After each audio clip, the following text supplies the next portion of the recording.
नमस्कार, स्वागत है। मैं हूं पुनीत पाठक और आप देख रहे हैं face to face Madhya Pradesh. आज भले ही हम जिस तरीके से जिस अंदाज में राजनीति में कई विषयों को उठता देखते हैं, इनमें से कुछ बिंदु हमको बेवजह लगते हैं, लेकिन कुछ ऐसे विषय हैं जो सालों से चले आ रहे हैं और बेहद महत्वपूर्ण हैं। स्वरा भास्कर की भारत जोड़ो यात्रा में शामिल होने के बाद जो सियासी बयानबाजी हुई, उससे दिन की और सियासी खबरों की शुरुआत हुई। लेकिन शाम ढलते ढलते मुख्यमंत्री शिवराज सिंह चौहान ने आज एक बड़ी घोषणा की जिस पर सबका ध्यान गया। उन्होंने आदिवासी बहुल बड़वानी में यह घोषणा की कि अब वक्त आ गया है कि जब भारत में यानी अपने देश में समान नागरिक आचार संहिता लागू होनी चाहिए। मुख्यमंत्री ने कहा कि एक देश में दो विधान भला क्यों चले। उन्होंने साफ कहा कि वो इसे लेकर मध्य प्रदेश में एक कमेटी बना रहे हैं। दरअसल मुख्यमंत्री बड़वानी में लोगों को पेसा कानून के बारे में समझा रहे थे और इसी दौरान उन्होंने कहा कि कुछ ऐसे मामले सामने आते हैं जब आदिवासी वर्ग की बेटियों से शादी करके उनकी जमीन को हड़पा जाता है और ऐसे में समान नागरिक संहिता के हिसाब से जब सभी को एक पत्नी रखने का अधिकार है तो एक ही पत्नी के आधार के ऊपर जैसे बाकी सब पर कानून लागू होता है वैसे यहां भी होना चाहिए और एक कानून सभी पर बिना किसी भेदभाव, बिना किसी विशेष अधिकारों के साथ अगर लागू हो जाए तो देश असल में संविधान की मूल भावना के अनुसार चलेगा। मैं तो इस बात का पक्षधर हूं कि भारत में अब समय आ गया है कि एक समान नागरिक संहिता लागू होनी चाहिए। एक से ज्यादा शादी क्यों करे कोई? एक देश में दो विधान क्यों चलेगी? एक ही होना चाहिए।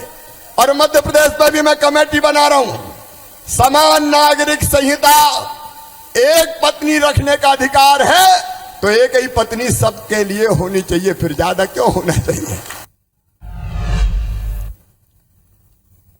तो हम कह सकते हैं कि एक ऐसे विषय के ऊपर मुख्यमंत्री का बयान सामने आया जब माना जा रहा है कि 23 और 24 के चुनाव में यह एक प्रमुख विषय हो सकता है। क्या इस वक्त के ऊपर इस विषय को जो आगे किया गया है, इस पर राजनीति के हिसाब से वक्त का चयन करते हुए इसे मंच पर कहा गया, या ये वाकई अब सही वक्त है जब इस विषय पर खुलकर बात होनी चाहिए और इसके इंप्लीमेंट की तरफ राज्यों को बढ़ना चाहिए, देश में होना चाहिए? इस पर हमारे साथ पैनल जुड़ा, सीधे चर्चा करते हैं। फेस टू फेस बातचीत करने के लिए अपराजिता पांडे साहब हैं, कांग्रेस पार्टी का पक्ष रखेंगी, तेज तर्रार नेत्री हैं, तर्कों के आधार पर बात करती हैं। अभिलाष पांडे साहब हैं, भारतीय जनता पार्टी का पक्ष इस मंच पर इस विषय पर रखने वाले हैं, और वरिष्ठ पत्रकार दिनेश गुप्ता जी हैं जो इस विषय पर और इस पर होने वाली सियासत पर, इसके सभी एंगलों पर बारीकी से नजर रखते हैं। फेस टू फेस में आप सभी का बहुत बहुत स्वागत है। सीधे सीधे 90 सेकंड में आप अपनी ओपनिंग स्टेटमेंट रख सकते हैं। शुरुआत अभिलाष जी आपसे करते हैं। मुख्यमंत्री जी की मंशा इसके पीछे उन्होंने स्पष्ट की, लेकिन इस पर भी सियासी एंगल ढूंढे जाएंगे, क्या कहेंगे? देखिए, माननीय मुख्यमंत्री जी ने जो बात कही है वो देश के हित में बात कही है। ये देश है और हम कहते हैं कि सबका साथ, सबका विकास, सबका विश्वास और सबके प्रयासों के साथ ये देश आगे बढ़े। इसलिए देश में किसी भी प्रकार के दो विधान, दो प्रधान और दो निशान के विरोध में हमने हमेशा काम किया है और इस देश को एकता के सूत्रों में बांधने का काम भारतीय जनता पार्टी ने हमेशा किया है। इसलिए समान नागरिक संहिता की जो बात आदरणीय मुख्यमंत्री जी ने कही है वो निश्चित तौर पर बहुत ही स्वागत योग्य है और मुझे लगता है कि इस देश को एक साथ और सभी नागरिकों को एक से कानून के बंधन पर बंधने के लिए आदरणीय मुख्यमंत्री जी का जो प्रयास है वो बहुत ही सराहनीय कदम उन्होंने अपनी तरफ से उठाया है और इसकी जितनी भी प्रशंसा की जाए उतनी कम है। चलिए, आपने अपने वक्त से भी कम वक्त में अपनी बात रखी है। अपराजिता पांडे जी, कांग्रेस पार्टी का इस पर क्या सोच है? एक देश में एक कानून हो, सबके लिए एक समान हो, इसमें क्या कांग्रेस को कोई आपत्ति है? देखिए पुनीत जी, देश का हित से दूर दूर तक भारतीय जनता पार्टी का कोई रिश्ता, कोई नाता नहीं है। आज सिर्फ क्योंकि इनका 18 साल का रिपोर्ट कार्ड खाली है, शून्य है, ठप है, जितने भी दावे किए गए थे आज वो पूरे नहीं हुए हैं। चाहे किसानों की बात कर ले, चाहे महिलाओं की बात कर ले, चाहे आदिवासियों की बात कर ले, चाहे नौजवानों को देने वाले रोजगारों की बात कर ले, तो आज किसी प्रकार से मूल मुद्दों से ध्यान कैसे भटकाया जाए तो जुमले फेंकने का काम हो रहा है। निश्चित तौर पर, स्वाभाविक तौर पर मुझे कोई आश्चर्य नहीं है जिस प्रकार से भारत जोड़ो यात्रा की अपार सफलता देखकर भारतीय जनता पार्टी बौखलाई हुई है। विचलित है, जिस प्रकार का अपार जन समर्थन राहुल गांधी जी को प्राप्त हो रहा है, तो सिर्फ भाजपा का एक ही एजेंडा रहता है, बात करो विकास की और काम करो ध्रुवीकरण का। इनका एक ही मोटो है जो ये बात करते हैं, ना कि सबका साथ सबका विकास, सिर्फ एक मूल लक्ष्य है, सबका विनाश। वही है भारतीय जनता पार्टी का असली चाल, चरित्र और चेहरा। चलिए, आपने भी अपनी बात रख दी। दिनेश गुप्ता साहब, इसका एक बड़ा महत्वपूर्ण पहलू यह है कि क्या जो बात इस वक्त मंच पर रखी मुख्यमंत्री जी ने, क्या वो भारतीय जनता पार्टी का एजेंडा है 23-24 के हिसाब से टाइमिंग देख करके बात कही गई है, या सहजता में बात निकल आई थी? तीसरी बात यह कि एक बड़ा वर्ग मानता है कि अब देश को उस पर चलना ही चाहिए। चौथी बात जो यहां पर खुद अपराजिता जी कह रही हैं कि असल मुद्दों पर खाली रिपोर्ट कार्ड पर पर्दा डालने के लिए, आप क्या पाते हैं? देखिए, ये एक राजनीतिक रणनीति का हिस्सा है और पूर्ण सोच विचार के बाद इसको अभी कहा गया। आप देखेंगे ना, जब उत्तराखंड में जब चुनाव हुए थे तो वहां एक कमेटी बनाई गई थी, समान नागरिक संहिता की बात हुई, और अभी हाल ही में जहां गुजरात में चुनाव हो रहे हैं और वहां भी समान नागरिक संहिता चुनाव का एक मुद्दा है। तो समान नागरिक संहिता को लेकर भारतीय जनता पार्टी 2024 की तैयारी कर रही है, ये सर्वविदित है। और जो भारतीय जनता पार्टी के जो लोग हैं वो अपने जो पॉलिटिकल एजेंडा, चाहे वो उन्होंने 370 का विषय हो या राम मंदिर का विषय हो, जो भी वो पिछले 4 दशक से उठाते रहे हैं अपने पॉलिटिकल एजेंडे में, उन सब पर उन्होंने अमल किया। एक समान नागरिक संहिता है जिसको एक जो है बहुत प्रतीक्षा, उसकी बहुप्रतीक्षित ये है कि भारतीय जनता पार्टी इस पर कोई स्टैंड लेगी। और इसके पहले ये कवायद राज्यों में हो रही है, कहीं ना कहीं ये राज्यों से पहले केंद्र में जो है एक समर्थन जुटाना चाहते हैं। भाजपा शासित राज्यों में इस पर जो है एक राय बनाकर एक कोई नीति बनाना चाहते हैं, और उसके बाद इसको 2024 से पहले लोकसभा में पेश करके समान नागरिक संहिता लागू किया जाएगा। ये निश्चित तौर पर मध्य प्रदेश में 2023 के विधानसभा चुनाव में एक बड़ा मुद्दा हो सकता है, और 24 के लोकसभा में तो है ही। और ये कहीं ना कहीं देखिए, ये पोलराइजेशन की पॉलिटिक्स की ओर है, और इसके बिना मध्य प्रदेश में जो राजनीतिक हालात है, जिसमें 2018 के चुनाव परिणामों का सबक भारतीय जनता पार्टी ले रही है, और उसके चलते ये 23 की तैयारी हम ये कह सकते हैं कि पार्टी कर रही है। चलिए, ठीक है, आपने भी अपनी बात रखी। मैं सीधे अभिलाष जी से पूछता हूं। अभिलाष जी, क्या चुनाव को मद्देनजर रखते हुए भारतीय जनता पार्टी के एजेंडे पर, सेट एजेंडे पर, चूंकि 24 में इस पर पार्टी बड़ा घोषणा कर सकती है, इसे अमल में लाने की तरफ बढ़ सकती है, एक सरप्राइज देश के लिए हो, एक एजेंडा सेट हो, उसके तहत ये सब बातें की जा रही, सबको ऐसा क्यों लगता है?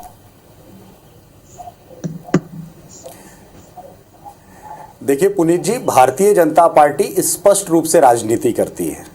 अभी हमारी बहन कह रही थी, मैं थोड़ा सा विषय उस तरफ भी जाना चाहूंगा कि ये भारत जोड़ो नहीं भारत तोड़ो यात्रा आप जो निकाल रहे हैं, पाकिस्तान जिंदाबाद के नारे आपकी यात्रा में लगते हैं, ये शर्म की बात है।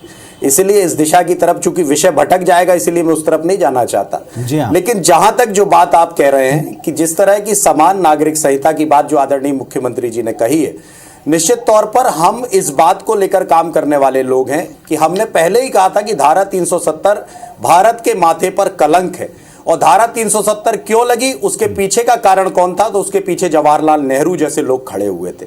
भारत के अंदर भारत का एक राज्य भारत से अलग कैसे रह सकता है, ये हमने देश को जोड़ने की बात कही थी। हमारे श्यामा प्रसाद मुखर्जी जी की उसमें शहादत भी हुई थी, कई लोगों ने अपनी शहादतें दी, लेकिन आज भारत को एकता के सूत्र में बांधने का काम आदरणीय नरेंद्र मोदी जी ने किया है। उसी तरह से यदि हम ये कहते हैं कि भारत के अंदर रहने वाले नागरिकों के लिए, चाहे हिंदू हो चाहे अन्य किसी भी जाति समाज वर्ग का व्यक्ति हो, वो एक समान कानून के अंतर्गत देश के अंदर काम करे, वो एक संविधान के अंतर्गत देश के अंदर रहे, उसके साथ किसी प्रकार का पक्षपात ना हो, चाहे महिला हो चाहे पुरुष हो, सभी समानता के रूप से जाति वर्ग समाज से उठकर एक संविधान के नीचे यदि सभी काम करने के लिए यदि हम कदम उठाना चाहते हैं, तो उसके पीछे कांग्रेस इस तरह के आरोप प्रत्यारोप क्यों करती है? आखिर आपकी मंशा क्या है? कांग्रेस से अपराजिता जी, मैंने पहले ही सवाल में आपसे पूछा था कि भले ही पॉलिटिकल एजेंडा सही, लेकिन कांग्रेस को अपना कोई क्लियर स्टैंड तो रखना होगा। क्या स्टैंड है इस पर कांग्रेस का? देखिए, सबसे पहले मैं इन्हीं की बात का एक उत्तर देना चाहूंगी। भाजपा के लोग अक्सर हिस्ट्री पढ़ के नहीं आते, उन्हें इतिहास की कोई नॉलेज या समझ नहीं होती, तो साक्ष्य, तथ्य और लॉजिक पर बात ही नहीं कर पाते। ये मुझे एक सिंपल सा मेरे प्रश्न का उत्तर दे दें। भारतीय जनता पार्टी वो पार्टी है, जब जनता दल की गवर्नमेंट थी तो इनको अच्छे से पता होगा कि कश्मीरी पंडितों के लिए आवाज उठाने वाले एकमात्र व्यक्ति थे, वो थे राजीव गांधी जी। आपने अपना समर्थन जब उस सरकार से वापस लिया तो वो आरक्षण के मुद्दे पे लिया था, ना कि कश्मीरी पंडितों के लिए, ना कि उनके हित के लिए, ना कि भारतीय जनता पार्टी ने तब कोई आवाज उठाई थी कश्मीरी पंडितों के लिए। तो आज जिस बात की आप बातें करते हैं और जो जुमले फेंकते हैं, वो अच्छे से समझ में आता है जनता को कि आप क्या करना चाह रहे हैं, क्योंकि बेसिकली आपको यही पता है कि आप सारे मूल मुद्दों पर फेल रहे हैं। आज भ्रष्टाचार की बात कर लें तो चरम सीमा पर है, महंगाई की बात थोड़ा कर लें, उस सवाल के जवाब कर दिया जाए आम लोगों के जो मैं मुश्किल हो लगातार गया है। आपसे बस 2 मैं बार आपको पूछ चुका बता रही हूं, उसी सवाल का क्या जवाब आप दे रही हूं। क्या आज उसका जो उत्तर देंगे मुख्यमंत्री कि जी ने क्या कहा, कांग्रेस का क्लियर स्टैंड है इस मुख्यमंत्री जी पर? ने जो कहा तो उसमें आदिवासियों की भी बात की पुनीत जी। आज पीसा एक्ट की बात करें तो जहां पर 100% आबादी है आदिवासियों की, वहां तक तो उन पंचायत में तो लाभ नहीं मिल पा रहा है। आदिवासियों के स्वास्थ्य और पढ़ाई के लिए आज तक भारतीय जनता पार्टी 18 साल में, चलिए, मुझे लगता नहीं कि संभवतः इसका कोई सीधा क्लियर जवाब आने वाला है। अभिलाष जी, आपकी बात का कुछ उत्तर देना चाह रहे हैं, दें।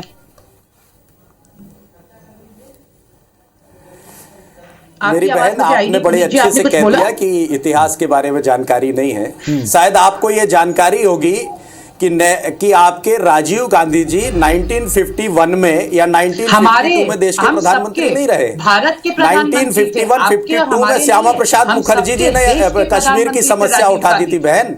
इसलिए मुझे लगता है कि ये बात करने से पहले कि तथ्यात्मक बात है कि नहीं, आप भी अध्ययन करके मैंने जो दूसरी बात, आप जिन आदिवासियों की बात कर रहे हैं, आप ये बताइए आज तक आपकी कांग्रेस पार्टी ने जनजातियों को या अन्य प्रकार के वर्गों को सिर्फ वोट बैंक समझने का काम किया। पेशा कानून कौन लेकर आया बहन? पेशा कानून भारतीय जनता पार्टी की सरकार लेकर आई। गिरावट नहीं, हर उत्पाद के लिए समर्थन मूल्य देने का काम, यदि वो अपने अपने क्षेत्रों में महुआ भी उगाता है, तेंदुपत्ता भी उगाता है, वो आदिवासी है, तो उसकी चिंता किसने की? भारतीय जनता पार्टी की सरकार। अपराजिता जी, यहाँ तक कि अपराजिता जी, आप बहुत ही लॉजिकल बात करती हैं, लॉजिकल अपना उत्तर देती हैं। बात कर रही हैं? मैं आपसे 2 बार मैंने सीधा सवाल पूछा कि चलिए पॉलिटिकल स्टैंड सही, चलिए पॉलिटिकल टाइमिंग के मुताबिक आया बयान सही, लेकिन प्रदेश के मुखिया ने कहा है प्रमुख विपक्षी दल से उसकी राय इस विषय पर क्लियरली जनता सुनना चाहेगी कि आप ये जो बात वो कह रहे हैं कि यहां हमारे देश में एक सा कानून हो,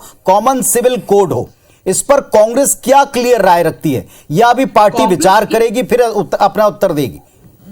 कांग्रेस की हमेशा स्पष्ट राय है, पार्टी ने हमेशा मूल मुद्दों पर विचार किया है, जो भी देश के हित में होगा, जो भी देश के लोगों तो इसे मूल मुद्दा पार्टी नहीं मानती आज की तारीख में। पर इस प्रकार से जब चुनाव आए, इस प्रकार से बातें करनी, गुजरात में भी आपको याद है पुनीत जी यही मुद्दा उठाया गया था, आज तक इस पर कुछ अमल या लागू नहीं हुआ है। तो किस प्रकार से ठीक बात है, आपकी सारी बातें सही, लेकिन क्या इस पर विपक्ष अगर ऐसे जवाब देगा तो उसकी राय जनता तक सही जा रही है? आप मानते हैं कि आज कोई सही, आज की तारीख में मुद्दा नहीं, आप मानते हैं तो ये खुलकर कहें कि मुद्दा नहीं। विचार विमर्श करके कोई फैसला लेते हैं, ऐसे ही फरमान नहीं सुना दिए जाते। ये एक लोकतंत्र है। दिनेश गुप्ता जी, इस समय आपको इस मुद्दे पर विपक्ष कैसे साउंड कर रहा है, कैसे आपको सुनाई आ रहा है? क्या जैसे अपराजिता जी ने कहा बिल्कुल सही है, गुजरात में भी मुद्दे को उठाया गया, ठोस कॉन्क्रीट इस पर क्या हुआ वो आप भी देख रहे हैं। इस मुद्दे को यहां उठाना, इस पर कांग्रेस का स्टैंड स्पष्ट आना चाहिए, या जो अभी वो कह रहे हैं वही बात सही लग रही? देखिए, कांग्रेस का जो स्टैंड है वो तो बहुत क्लियर है, लेकिन ये कहना नहीं चाहते, क्योंकि कहीं ना कहीं जब हम देखते हैं ना कि एक सॉफ्ट हिंदुत्व और फिर हार्ड फेस को लेकर जब कांग्रेस के सामने बहुत सारे सवाल होते हैं तो फिर वो हार्ड फेस पर चली जाती है। ये सभी जानते हैं, क्योंकि इसलिए वो बार बार बचने की कोशिश करती है। और ये जो मुद्दा है समान नागरिक संहिता को, लगातार 1.5 साल से ये मुद्दा चर्चा में है, अन्य बहुत सारे राज्यों में इन पर चर्चा हो रही है। और आप देखिए ना कि इसके गुण दोष पर जो बात होना चाहिए कि इसमें क्यों जरूरी है, और एक देश में 2 कानून है तो क्यों जो है होना चाहिए। ये भी एक, जब 3 तलाक का मुद्दा जो महत्वपूर्ण था उसको लेके एक अलग कानून बनाकर जब समाप्त कर दिया गया है, तो जो दूसरे मुद्दे मुख्यमंत्री जी ने जिसको बड़ा अंडरलाइन करके कहा है कि वो एक पत्नी के पक्ष में है, एक पत्नी विवाह के पक्ष में है, वो जो इस बात की ओर साथ इशारा कर रहा है कि जो अल्पसंख्यक, जो मुस्लिम अल्पसंख्यक है उसमें जो 3-3 विवाहों का जो प्रावधान है वो उसके पक्ष में नहीं है। तो पार्टी का स्टैंड ठीक है। और इस बात ठीक है, अपराजिता जी, इस पर आप कुछ कहेंगे? मुख्यमंत्री ने कहा सबको एक पत्नी का ही हक होना चाहिए, कहां उनका इशारा वो आप भी समझ रहे हैं, या आपको यह लगता है कि रेलेवेंट ही नहीं बयान? देखिए, बातें करनी हमारे मुख्यमंत्री जी बहुत घोषणाएं करते हैं पर उस पर कुछ अमल नहीं होता। और मैं बार बार यही कहती हूं, ऐसा क्यों होता है कि ये सब बातें तभी की जाती हैं जब चुनाव आ रहे होते हैं और जब आपका रिपोर्ट कार्ड बिल्कुल खाली पड़ा होता है। चलिए अभिलाष जी, आप इसी मुद्दे पर जवाब दे दीजिए। पर एक हमेशा लोगों के हितों की बात होनी चाहिए। ये नहीं होना चाहिए कि हमेशा मूल मुद्दों से ध्यान भटकाने के लिए आप हमेशा, तो आप खुलकर कहें कि ये मूल मुद्दा कांग्रेस के लिए नहीं है, आप इसे कह दें कि आपके मुताबिक मूल मुद्दा नहीं। जी अभिलाष जी, मुद्दा है पर ये टाइमिंग की बात। देखिए पुनीत जी, मेरा तो एक निवेदन ये है कि अपराजिता बहन अपना पक्ष तो रख दें कि समान नागरिक संहिता में कांग्रेस का क्या स्टैंड होने वाला है। आपने बिल्कुल सही प्रश्न किया, लेकिन उसका जवाब नहीं देंगे, उसको घुमाएंगे। अपना स्टैंड बताइए। जहां तक रिपोर्ट कार्ड की बात है, 15 महीने में मध्य प्रदेश में कांग्रेस ने अंधकार मचाकर रख दिया था। आपने ट्रांसफर उद्योग खोल दिए थे, आपने विधवाओं की पेंशन बंद कर दी थी, आपने जो मृत्यु का पैसा 5,000 रुपए मुख्यमंत्री देते थे, आपने रिपोर्ट कार्ड आपका खाली है। वो आपसे कह रहे हैं रिपोर्ट कार्ड आपका खाली है, इस टाइमिंग पर वो सवाल उठा रहे हैं, इसका आप भी उत्तर सीधा दीजिए। निधि तक उन्हें नहीं मिली है, ये है भारतीय जनता पार्टी। हाँ, मैं कह रहा हूँ ना, मैं कह रहा हूँ रिपोर्ट कार्ड भरा हुआ है। आपने किसानों की कर्ज माफी का झूठा वादा किया, आपने 4,000 रुपए बेरोजगारी भत्ते की बात, हमारा रिपोर्ट कार्ड भरा हुआ है। हमारा आदिवासी जनजाति समाज के लिए पैसा है, रिपोर्ट कार्ड भरा हुआ है। हमारे लिए, युवाओं के लिए आगे बढ़ाने के लिए नई नई नीतियां, रिपोर्ट कार्ड भरा हुआ है। स्वास्थ्य की दृष्टि से ये युवाओं की बात करते हैं, कॉलेज खोले जा रहे हैं, रिपोर्ट कार्ड भरा हुआ है। आप देखिए सड़कें चकाचक। चलिए, इस बहस का अंत नहीं हो पाएगा, आप भी जानती हैं अपराजिता जी। और अभिलाष जी, मैं फाइनल आपसे कमेंट लेता हूं, अब आपसे सीधा अपराजिता जी, अगर ये मुद्दा कांग्रेस पार्टी के सामने आता है तो विचार विमर्श के बाद कोई स्टैंड रखेंगे या यही कहेंगे कि ये इस वक्त का मुद्दा नहीं? निश्चित तौर पर कांग्रेस पार्टी हर चीज पर अपना स्टैंड रखती है। ठीक है, इंतजार रहेगा दर्शकों को भी, जनता को भी इस बात का कि क्या इस पर स्टैंड रहता है। लेकिन फिलहाल इस पर जो खुली बहस एक छेड़ दी है मुख्यमंत्री के बयान ने, इस पर विपक्ष की सीधी राय या सीधा वार क्या होता है और कैसे सरकार इसे काउंटर करते हुए अपनी बात को आगे ले जाती देखेंगे। फिलहाल आप सबका शुक्रिया फेस टू फेस में अपनी बात रखने के लिए। नमस्कार।